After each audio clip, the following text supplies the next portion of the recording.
皆さんこんにちは、花です。今日はメダリストエピソード9からいのりちゃんとエマちゃんの競技プログラム分析します。本当に見てくれてありがとうございました。グッドボタンとチャンネル登録よろしくお願いします。What's up everyone? Welcome back to the channel and to another video. Today we are going to be breaking down Inori and Emma's skates from Medalist episode 9. Now if this is your first time here at the channel, hi, my name is Hannah and I am a competitive figure skater. I've been skating since I was 6 years old in 2003 and I coached for about 10 years of that. So I like to say I know a thing or two about skating. This series is an in-depth look at some of the skates that are within the show Medalist. So if you're interested in just watching my main series where I'm just reacting to the episodes and talking about it, go to the playlist in the description. This video is going to be way more detailed. I'm going to be breaking down the points and the GOE and explain why Emma beat Inori. So this video is strictly educational and this is very much a deep dive into the world of figure skating. So if you are interested in that,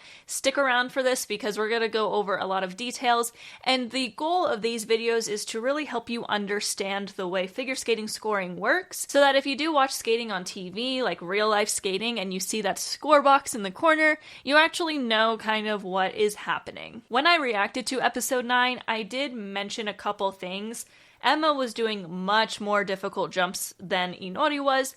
However, Emma still only beat her by like a point-ish, so I wanted to kind of talk about why that happened and break things down. So I'm going to be going over the base value of jumps, I'm going to be going over what the GOE is and all that fun stuff. So I wouldn't say that this video is necessarily required viewing ahead of time, but the video that's right here, I'll put it right here, I talk a little bit more about what base value is, what GOE is, and a couple of other things. I'm going to be referring to those throughout this video, but for the sake of repetitiveness, I'm not going to talk about the definitions of each one. So go to that video that I put right there, and I talk about it a little bit more. But we're going to go ahead and dive right in, but before we do, don't forget to like the video, subscribe to the channel, and leave a comment your thoughts on today's video. You can also follow me on social media. I'm at Hannah Malay on Instagram. That has more of my cosplay stuff, but I'm also going to start posting some skating stuff on there when I get to the rink in a couple weeks, so check it out. You can also follow me on TikTok and X at lookingnerdy. TikTok is going to be more of my Demon Slayer short form content, and X will have more of my random thoughts throughout the day that is very random, I will throw out there. But you can find all of my socials in the description below. But with that, let's get into it.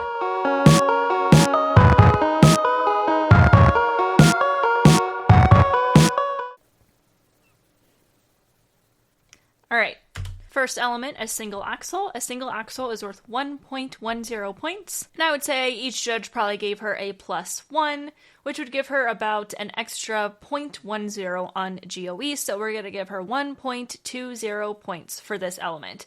And as a reminder, just really quick, GOE is a very subjective thing. While there are bullet points that they are supposed to hit in order for a judge to award that GOE, the judges are looking at it in real time, so they don't necessarily always follow those bullet points. So it's very subjective. So I'm just taking a guess. If it ends up being where Inori or Emma scores end up being way different than what they were in the actual anime based off of what I say, it's probably because there's just a difference in what I'm thinking the GOE would be compared to what judges would actually award her. Moving on.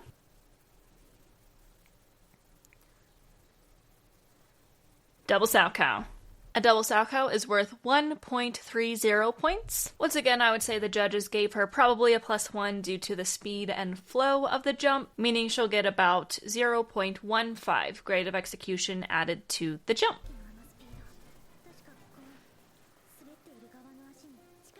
Something about how I couldn't focus when I was watching this. I was just like, I have to rewatch these to to be like, okay, this is what she did.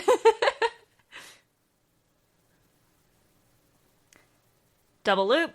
Again, very nicely done. I'm still going to assume the judges probably only gave her a +1. At the lower levels, they don't usually lean towards giving above +1s unless they do something really, really insanely good. If it's just executed well, they might even give her a 0, but she does have really good speed and flow, meaning I do still think the judges would most likely give her a +1. A double loop is worth 1.70 points, and with the +1s that the judges would be giving her, she's looking at about 0.20 grade of execution added on to this jump. single axle, or single Lutz, single axle combo with a twizzle. So as I've said before, when you do a combo, which is 2 jumps back to back with no skating in between, you get the base value of both of those jumps added together. A single Lutz is worth 0.60 points, and the single axle, of course, is worth 1.10 points, bringing her base value to 1.70 points. And then again, I'll give her 1s across the board. That's going to be kind of the consistent thing. She's performing all of them quite well, but I don't think she's quite where the 2 would be, so they'll give her an extra 0.10 to that, bringing her total for this jump sequence to a 2.80. Hey guys, editing Hannah here. You get me full, editing look at all.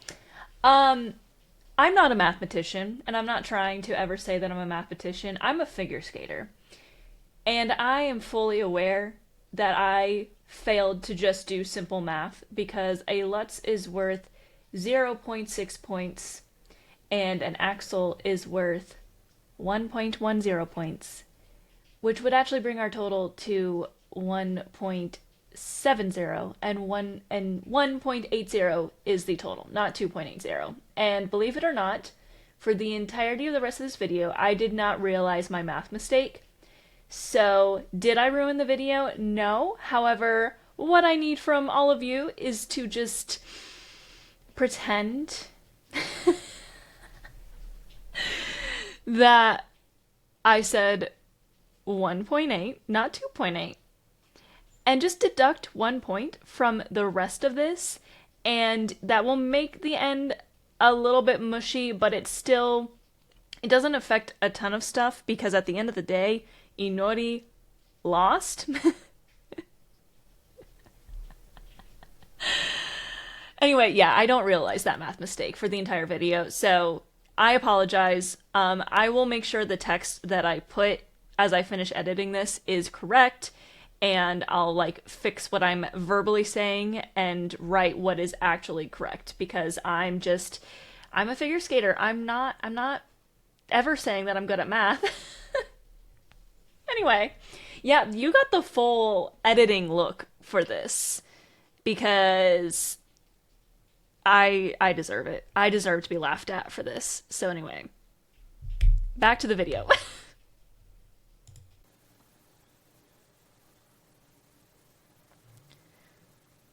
So we have a step sequence here. I'm going off of the rule book within the United States and going to say that this is not leveled. This is going to be probably a choreographic step sequence, which means they all have the same base value no matter what they do. Okay, so a choreographic step sequence is worth 3.0 points, so a big point getter there.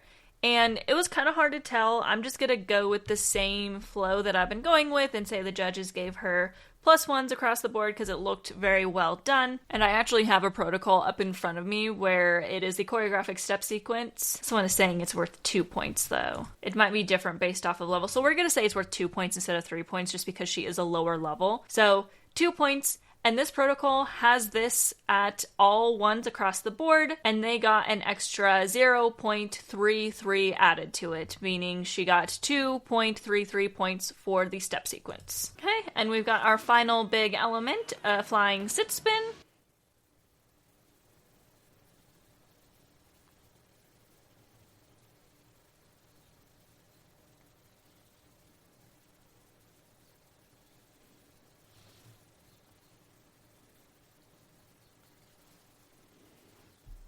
Okay, so for a flying sit spin, a flying entry is going to give you a larger base value, so it doesn't necessarily count as a level, it just counts as a higher base value than just doing a sit spin itself. And then she did one feature where she put her nose to her knee, so that would bring that spin to a level 1. And then she also did a broken leg with a sideways lean, which is a second feature, so she got a level 2. And then I'm just guessing here, but I believe she held that final position for 8 rotations, which is an additional feature. So we're going to say she got a flying sit spin level 3, which has the highest base value of all her elements, coming in at 2.60 points. Now I'm going to go out on a limb here. In my history of skating, my spins got higher grade of execution than jumps because it is a little bit easier for the judges to kind of sit on it and watch it and award it greater GOE than they would a jump because it takes up a lot more time than a jump does.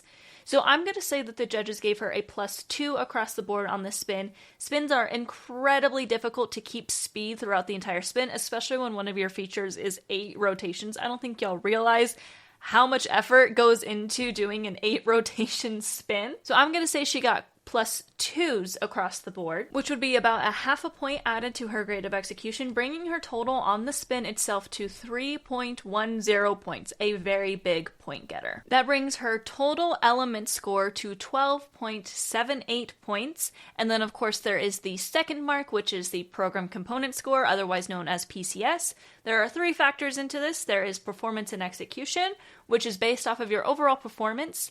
This is the part of the component scores that is supposed to go down if you fall or have a rough performance. There's interpretation, which is of course going to be based off of how well you interpret your music. And then there is skating skills. Skating skills is going to be based completely off of how much control you have over your blade, how deep your edges are, etc. In the case of Inori's level, that's going to be about the same amount of points as her technical element score, which her total score in the anime was 24.32, so if her components were just a little bit less than 12 points, you've got your total score for Inori. So couple things to keep in mind here. She only did 2 double jumps and then 2 single axels. We only saw 1 spin, 1 step sequence. Again, I'm basing my knowledge off of American rules just because that's where I'm from and those are the rule books that I can read. The scoring system is the international judging system, meaning the base value is universal. However, what they're allowed to do, what they're not allowed to do is going to be based country off of country. But as you can see, I've said this many times before, spins are incredibly important. If she did in fact get a level 3 on this spin, like I called it, it is worth more than even a jump combination in her program. So very, very important to get those levels in your spins as well as get the high level jumps. So what we're going to do now is we're going to watch Emma's program. We're going to break down the points that she got, and that's going to lead us to talking about why I think Emma still beat Inori, but not by a ton. Alright, we have a double Lutz to start us off. A double Lutz, like I've mentioned, is the most difficult double jump before an axel, and the only reason an axel is more difficult is because it has an extra half rotation than the Lutz. The Lutz is a very difficult jump because you have to take off from an outside edge instead of an inside edge, and it goes against your bodily anatomy in order to do that, meaning that some skaters will never be able to master a Lutz. I was never able to because I couldn't force my hips to do such a weird move, essentially. A double Lutz is worth 2.10 points, and we're gonna kind of follow the same thing I did with Inori, assuming that all the judges give her a +1. They throw that into a calculator, and I'm going to say she gets 0.15 points added to that base value, bringing her total to 2.25 points for that jump. So already quite a bit more than Inori's first jump. We got double loop. Double loop is worth 1.7 points. We got +1s across the board as assumed. So she got probably the same amount of points as Inori for that. 1.90. Single axel, once again, worth 1.10 points. And we're going to say that she got +1s across the board. I'm starting to get a little bit repetitive, but you guys get the meaning behind it. So she got 1.20 points for that single axel. Again, the GOEs are very subjective. It is hard to tell because it is an anime who's actually performing them better. There would be a little bit more ebb and flow in the GOEs in a real competition, but it's very hard to say exactly what they're going to get. So I'm keeping it consistent just to make it a little bit easier to follow. So it is very important to mention in this moment here, Inori is mentioning that she seems to be a better skater than Inori. meaning her component score would also come in probably a little bit higher than Inori's. So keep that in mind as well. Your second mark, your PCS, is still very important, and you want to continue to nurture that part along with your technical element score. I believe that was our step sequence right there. I'm not going to call it just yet because I'm not completely sure. We got a double flip, double toe loop combo. This is huge, okay? So like I said with Inori, who had a single-let single-axle combo, a combination jump, they're going to take the base value of both jumps and add them together. So this is where she gets a lot more points than Inori. A double flip is worth 1.80 points, and a double toe loop is worth 1.30 points. So altogether, this element, without any added grade of execution, is already worth 3.10 points. Crazy, okay?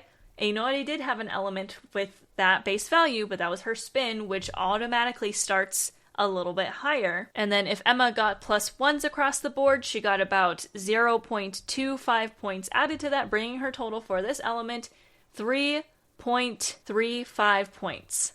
Big. Also, I do know that was Emma's final jump, so I'm just going to compare the jump base value of Inori to Emma without adding everything else. Inori's jump base value was 7.25. Emma's was 8.70, so she already has a fairly large lead over Inori.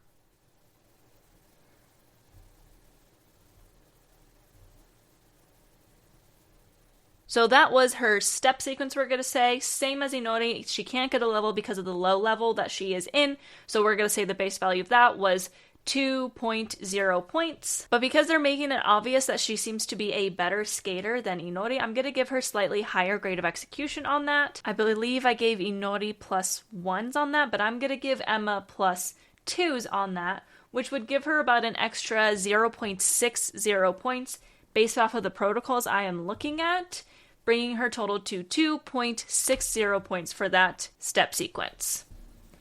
And here we have our final spin, which is a flying camel.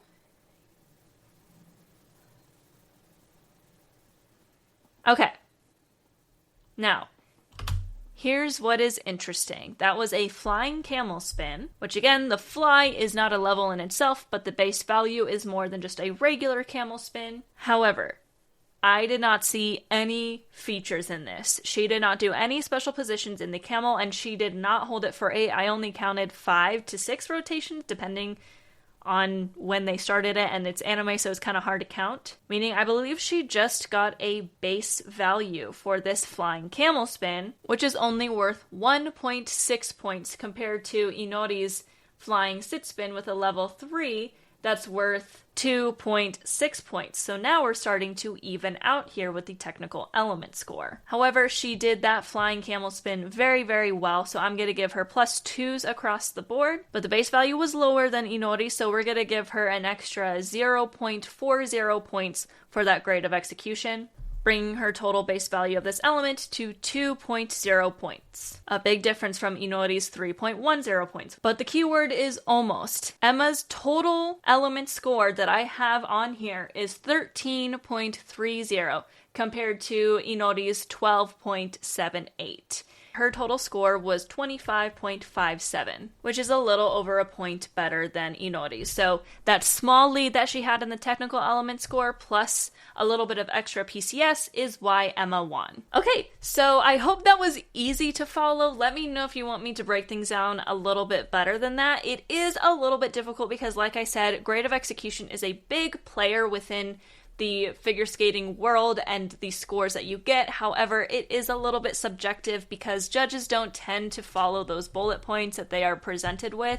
I'm just doing it based off of what I see at the lower level competitions, and then I also don't know the exact way they calculate it, so a lot of it was kind of just guessing. However, the base value is absolute. That is the way it is across all countries in the world and all competitions that use IJS since it is a universal system. But my main point in bringing this up is to show you all how important it is to have higher level spins in your program. If Emma did a more difficult spin, she would have beat Inori by a lot more because her jump base value was just that much higher to begin with.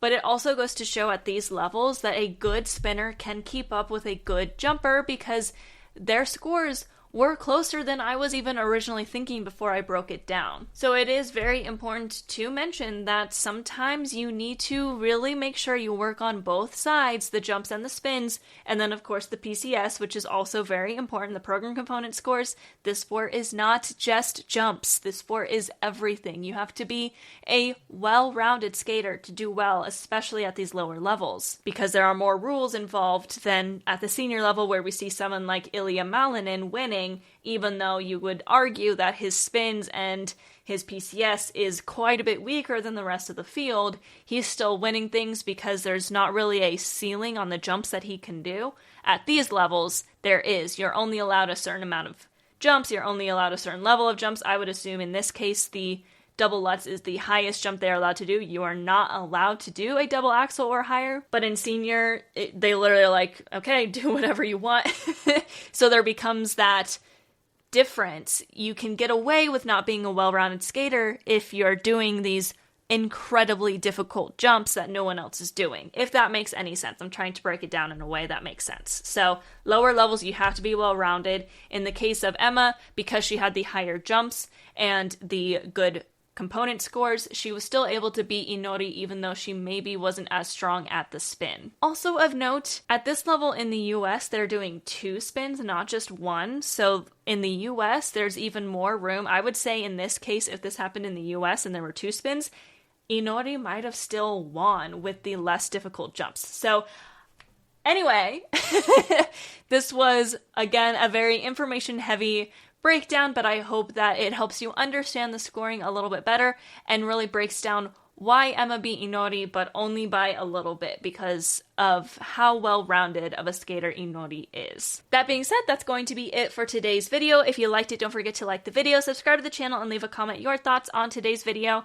and also follow me on my socials. I am at Hannah Malay on Instagram for cosplay and regular photos and some figure skating stuff, and at lookingnerdy on TikTok and X for my Demon Slayer short form content and my fun thoughts throughout the day. That being said, I will see you all on Sunday in the US for Medalist episode 10. I'm going to be recording it a day later than I normally do just because I'm doing a day trip on Saturday that I won't be able to record during. So be looking out for Medalist late Sunday night in America, and it'll be coming out like Monday morning in Japan. With that, I'll see you then. Mata ne!